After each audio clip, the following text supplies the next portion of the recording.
All right, we're here on our last in-depth analysis for affirmative arguments.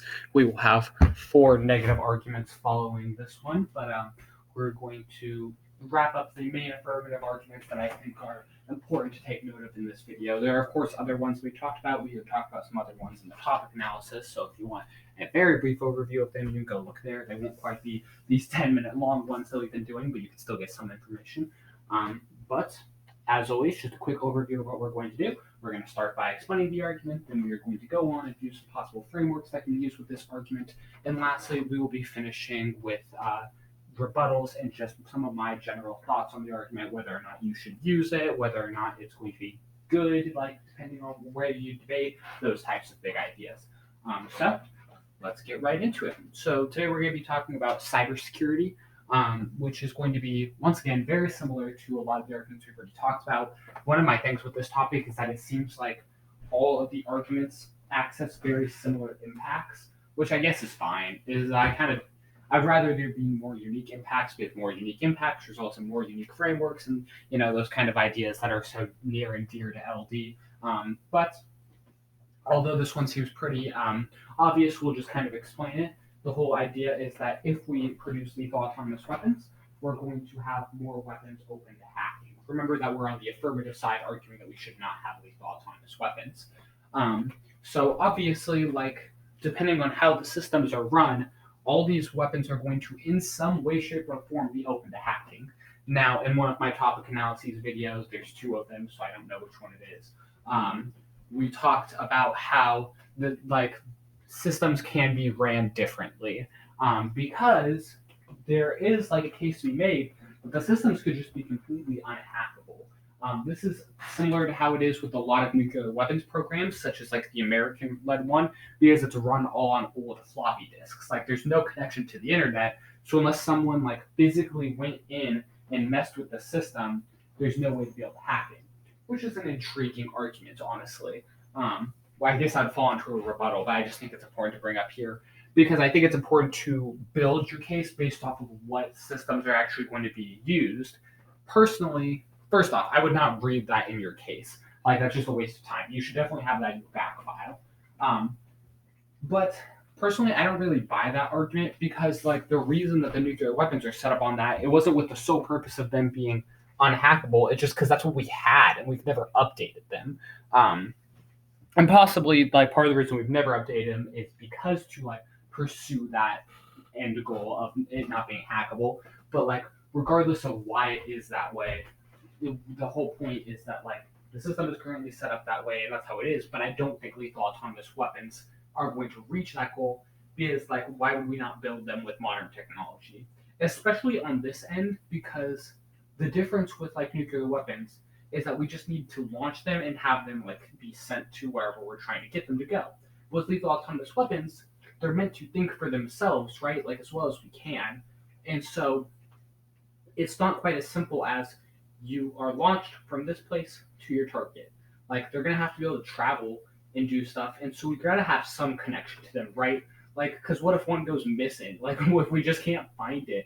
We got to have cameras on it or something, or tracking location, or some type of connection to it, which then probably means that it's open to hacking. And I also just think that it's unfeasible to argue that it's not going to be controlled.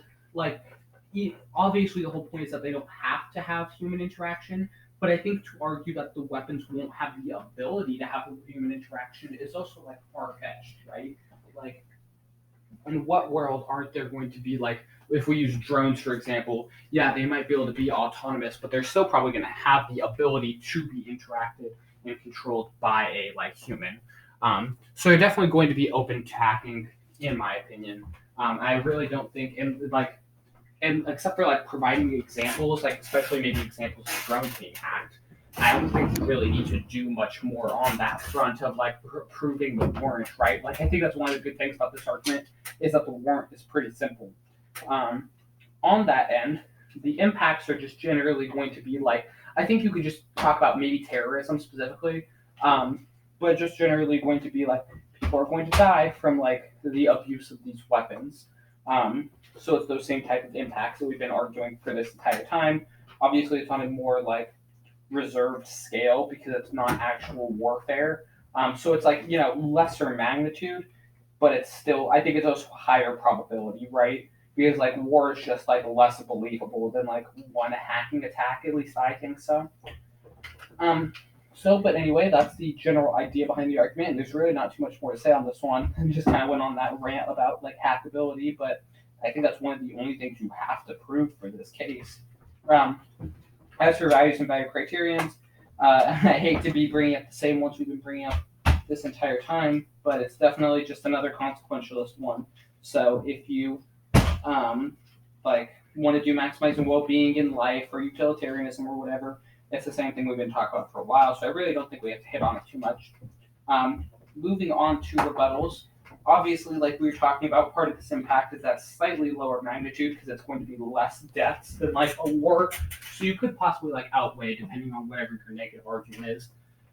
But more importantly, you're going to want to obviously attack the warrant. And as we talked about, the best way to attack the warrant is like make some claim about it being unhackable. You'd need to, like I said, I personally would be very reluctant to accept this idea that they're going to be completely unhackable. Like that just doesn't seem feasible in my eyes.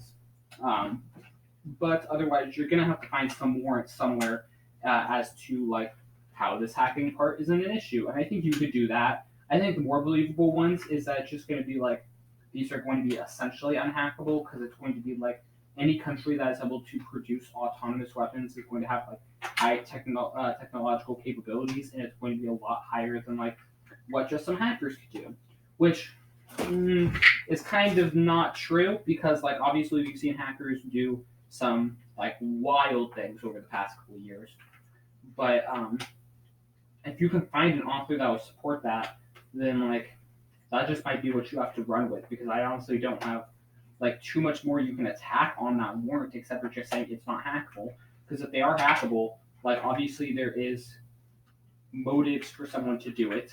So like an argument about that is out the window.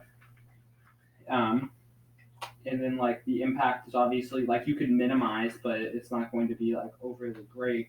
So that's why I think you really have to hit this whole like they're not hackable thing, or it's not likely to be hacked if you want to try and like access any important type of impacts, right? Because otherwise, I just think it's not really overly like you don't have a whole lot that you can do with it. Um, on that note, let's just get into like what I think of the argument to wrap up real quick. As I'm sure you could tell from like just that discussion, I think this argument's great because there's not a whole lot of rebuttals to it. Like, I think cybersecurity legitimately is going to be an issue with lethal autonomous weapons. So I think this is a really good one to run. I think it's really believable.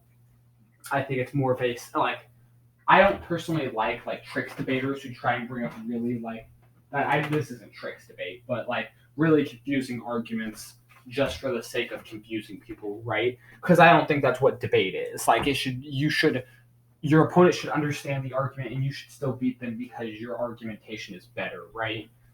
Making an argument so confusing like isn't the way to win. So I don't like people who just get unique arguments for the sake of being unique, but I also think the fact that this isn't going to be one of the most common ones means that it's not going to be super prepped out.